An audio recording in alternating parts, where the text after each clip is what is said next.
Le Christ est ressuscité, le Créateur de l'univers, le Sauveur des hommes. Christ est ressuscité, Alléluia, Alléluia. Christ a vaincu la mort, Alléluia, Alléluia.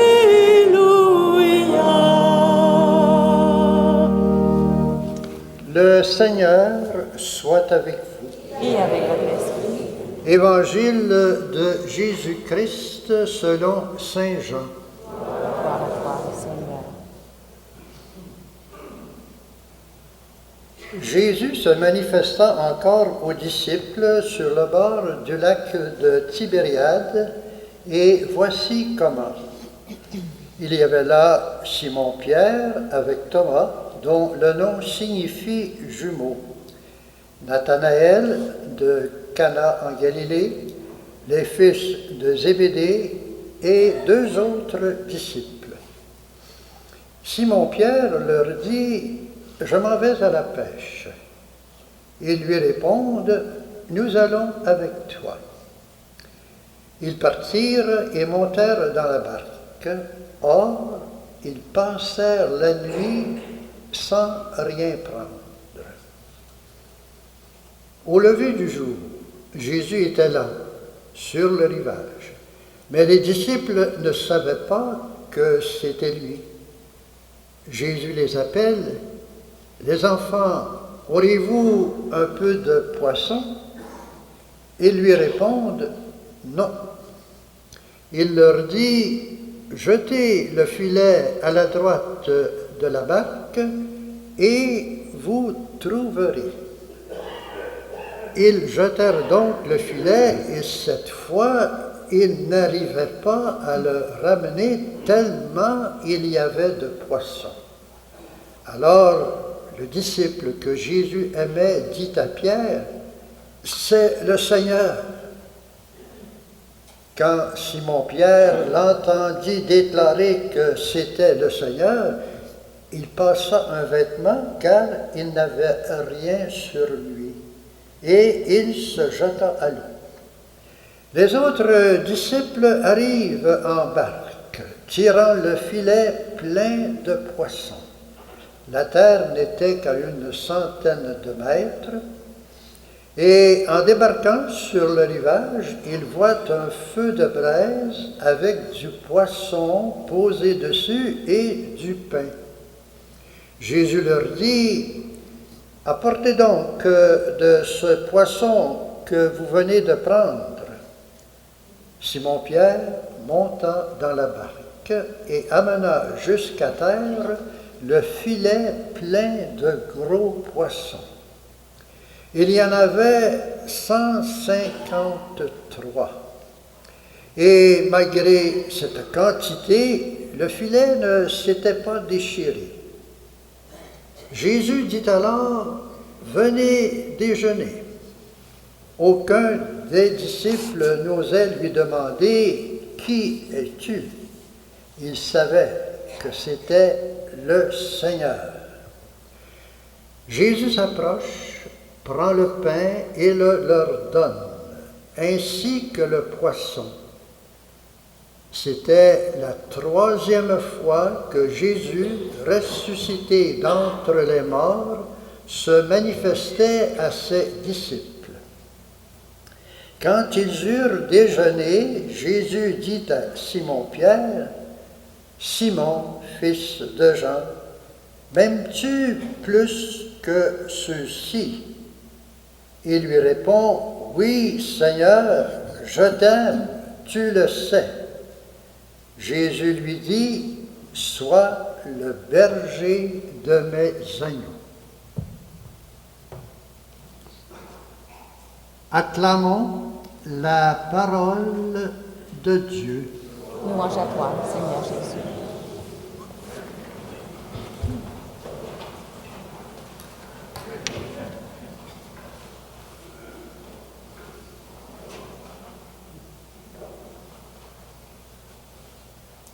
En ce 3e dimanche de Pâques, Pâques, nous sommes tous invités à faire une expérience profonde de la présence en nous du Christ ressuscité, tel que nous le propose l'Évangile que nous venons de proclamer. Au lever du jour, il était là, sur le rivage. Et c'était la 3e fois que Jésus, ressuscité après sa mort, se manifestait à ses disciples. Comme dans toutes les apparitions du Christ ressuscité dans les évangiles, c'est de sa propre initiative qu'il se fait présent. Il était là, sans avertissement, d'une façon spontanée, d'une façon inattendue. Il est là. Mais comme dans tous les récits du Christ ressuscité, les apôtres, les disciples sont lents et hésitants à constater que c'est vraiment lui, le Christ. Mais soudain, ils reconnaissent que c'est lui. Et le disciple que Jésus aimait dit à Pierre, « C'est le Seigneur ». Et comme dans tous les récits de résurrection du Christ, il y a l'envoi en mission. À la fin de notre évangile, nous l'avons proclamé, Jésus dit à Pierre, « Sois le pasteur de mes brebis ». Dans cet évangile, nous avons aussi des symboles qui parlent plus que des mots. Nous avons le symbole du chiffre 7. Ils étaient 7 disciples. Et ce chiffre symbolise la plénitude, symbolise la perfection. Et ça veut dire qu'avec ce nombre 7, ce sont les autres disciples qui sont inclus, et plus tard, c'est l'ensemble de l'Église qui est inclus, et aujourd'hui même, c'est chacun et chacune de nous qui est inclus dans cette page d'Évangile. Nous sommes partie prenante de cet Évangile. Il faut en être conscient et consciente pour vraiment en recevoir tous les fruits et toutes les grâces. Il y a un autre chiffre, 153 poissons. C'est à l'époque, selon les naturalistes, le nombre total de toutes les différentes espèces de poissons, et ce qui voulait dire que lorsque les apôtres lancent le filet, que l'Église envoie le grand filet, c'est le rassemblement de tous les peuples, de toute race, de toute langue, de toute nation, pour faire dans l'amour et dans l'unité, pour être vraiment le peuple de Dieu. Nous avons aussi le symbole du pain et du poisson. C'est le symbole de l'Eucharistie. Venez déjeuner. L'Eucharistie, c'est une table, la table du pain de la parole et la table du sacrement du corps et du sang du Christ. Alors, quels sont les enseignements à retirer de cette page d'Évangile? Premier enseignement, soudain, il est là avec eux. C'est la présence vivante du Christ devant nous, avec nous et surtout en nous dans la puissance de son esprit. Il est là, vivant, au cœur de nos vies. Il est là au cœur de nos joies comme de nos problèmes, au cœur de notre quotidien, de notre travail, de nos loisirs. Il est là, bien vivant, au cœur de nos vies. Mais, comme les disciples, il est difficile de le reconnaître. C'est une reconnaissance qui est lente, hésitante et quelquefois nulle, parce qu'il nous manque les yeux de la foi.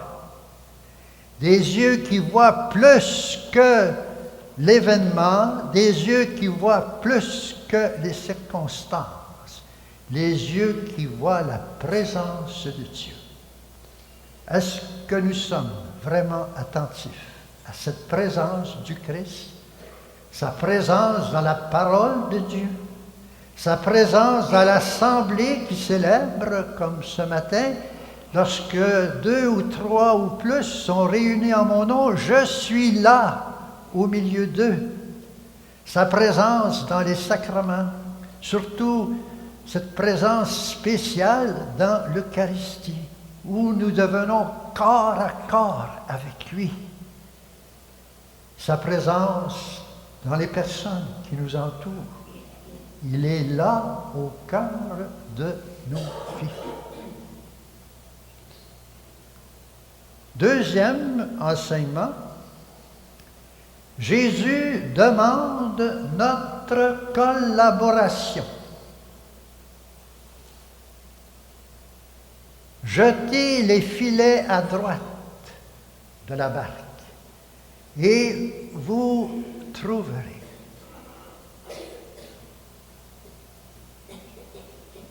C'est la collaboration, et quand on trouve, c'est le filet qui est plein, en pleine quantité, une quantité surabondante. Et cette quantité surabondante, cette capacité du filet, c'est l'amour que nous recevons de Dieu. Un amour infini, insondable, inconditionnel, et nous devons être témoins de cet amour. Nous devons proclamer cet amour. C'est ça, la mission qui nous est confiée. Et en plus de notre collaboration, il nous demande le fruit de notre travail humain. Et c'est ce que nous offrons à chaque Eucharistie, le fruit de la terre et du travail humain, qui vont devenir le corps et le sang du Christ, et sans cette offrande de notre travail du fruit de la terre, il n'y a pas de présence du Christ. Troisième enseignement, c'est que Jésus nous invite à célébrer l'Eucharistie. Il prend du pain et du poisson et il les donne à ses disciples. Il est intéressant de savoir que le mot poisson en grec se dit ictus, et chaque lettre est le début d'une proclamation de foi: Jésus-Christ, Fils de Dieu, Sauveur. Le poisson, le symbole du Christ lui-même, du Christ ressuscité pour notre salut. Quelle est la meilleure façon de faire cette expérience profonde en nous du Christ ressuscité, sinon de le faire avec l'aide de la Vierge Marie? Qui mieux qu'elle a fait cette expérience du Christ ressuscité? Après la résurrection, Elle était là comme mère de Jésus, disciple de Jésus avec les premières communautés chrétiennes, et ensemble, ils faisaient cette expérience profonde dans l'esprit du Christ ressuscité. Qui mieux qu'elle a coopéré à la mission de son Fils? C'est elle qui nous l'a donné, la première. Et qui mieux qu'elle, lorsque les apôtres, après la résurrection, célébraient l'Eucharistie, qui mieux qu'elle pouvait ressentir tout le sens de ces paroles? Ceci est mon corps, ceci est mon sang, ceci est mon Fils ressuscité. Alors demandons-lui cette participation à son attitude spirituelle de femme ressuscitée avec le Christ. Et dans ce sens, offrons-lui cet hymne pascal qui est très bien connu. Réjouis-toi, Reine du ciel, Alléluia, car celui que tu as mérité de porter, Alléluia, est ressuscité, comme il l'a dit, Alléluia. Prie Dieu pour nous. Sois joyeuse et réjouis-toi, Vierge Marie, Alléluia, car le Seigneur est vraiment ressuscité, Alléluia, Amen.